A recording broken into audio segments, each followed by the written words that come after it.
Bientôt 12h30 sur BFM TV. Soyez les bienvenus si vous nous rejoignez. On est ensemble jusqu'à 15h à la une de l'actualité. Bien évidemment, Notre-Dame qui renaît de ses cendres.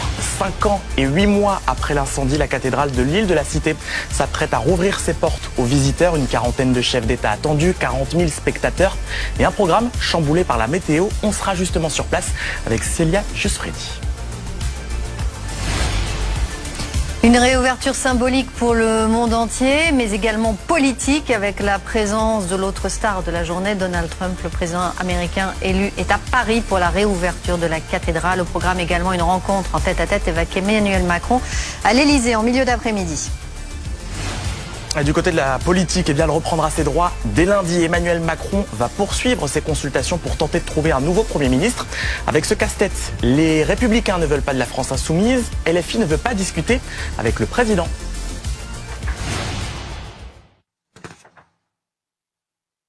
Le Monde qui célèbre donc la splendeur de Notre-Dame. Oui, la cathédrale qui reprend vie aujourd'hui pour la première fois depuis 5 ans. L'édifice va accueillir du public trié pour l'occasion. 170 évêques venus de tous les continents, 40 chefs d'État, 40 000 spectateurs attendus aujourd'hui. On fait le point avec Lounis Kelaf, Alizé Boissin et Camille Fournier. Il est 13h si vous nous rejoignez. Les titres, événement international, événement mondial, la réouverture de la cathédrale Notre-Dame aujourd'hui, une quarantaine de chefs d'État et de gouvernement, 40 000 personnes dans le public, des millions et des millions de spectateurs et un programme bousculé pour cause de météo.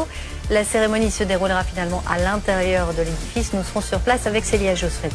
Et c'est donc à Paris qu'a choisi Donald Trump pour son premier déplacement international en tant que président élu des États-Unis. Il est arrivé ce matin, il est en ce moment même à l'ambassade des États-Unis et doit voir Emmanuel Macron à l'Elysée dans l'après-midi.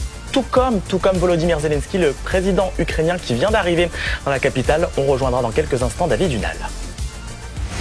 En parallèle, même s'il y a une pause ce week-end, la quête d'un Premier ministre pour Matignon. Un premier round a eu lieu à l'Elysée. Ça se tend entre le Parti socialiste et la France insoumise. Les socialistes sont allés à l'Elysée hier pour discuter avec Emmanuel Macron, ce que refuse la France insoumise. C'est donc la réouverture de Notre-Dame, nous y sommes. Événement mondial, voici l'image en direct de la cathédrale sous le ciel encore bleu de Paris. Non, il est bleu, on te dit. 5 ans et demi après l'incendie de 2019, ce ciel est officiellement bleu.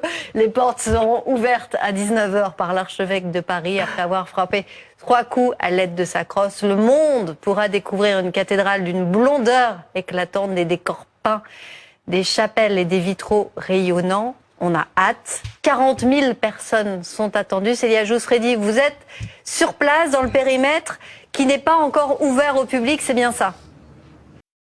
Il est 14h. Bienvenue à vous si vous nous rejoignez dans le Déj Week-end. Les titres, c'est cet événement mondial, cette image que vous voyez en direct, la cathédrale Notre-Dame qui va rouvrir aujourd'hui, une quarantaine de chefs d'État et de gouvernement, 40 000 personnes dans le public, des millions probablement dans le monde. Et un programme bousculé pour cause de météo. La cérémonie se déroulera finalement à l'intérieur de l'édifice. On vous dira tout avec Rebecca Blanc-Lelouch qui nous attend sur place.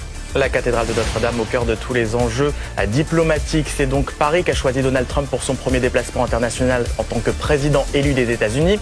Il est arrivé ce matin, il est en ce moment même à l'ambassade des États-Unis, doit voir Emmanuel Macron à l'Elysée.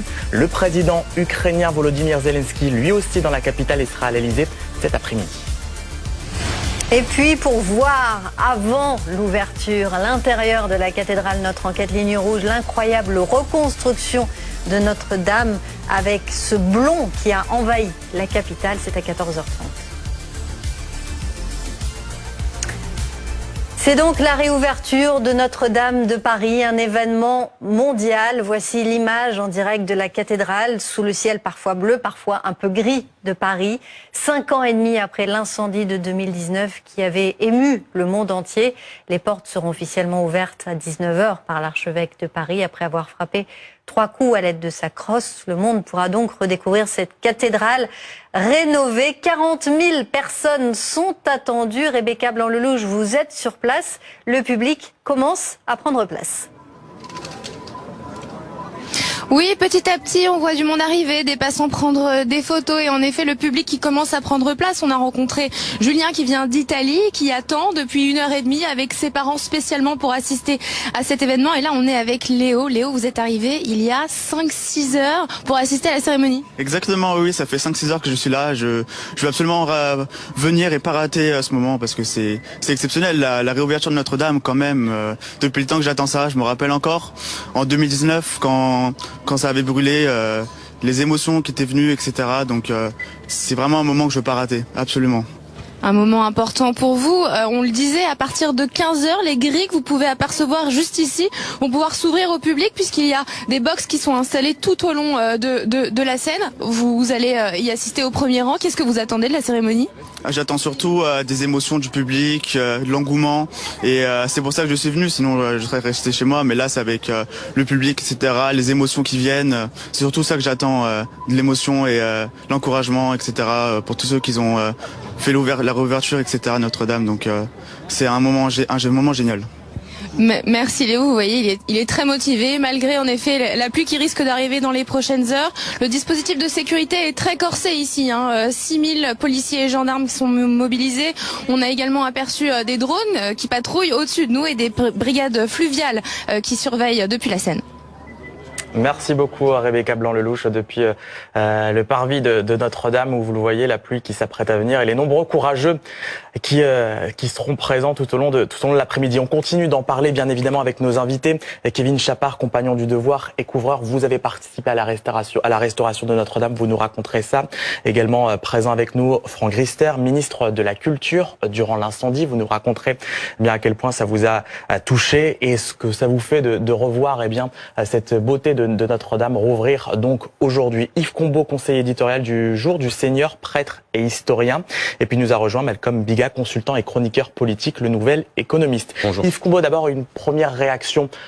Le temps n'est pas au rendez-vous, mais ça reste malgré tout une journée historique, j'imagine.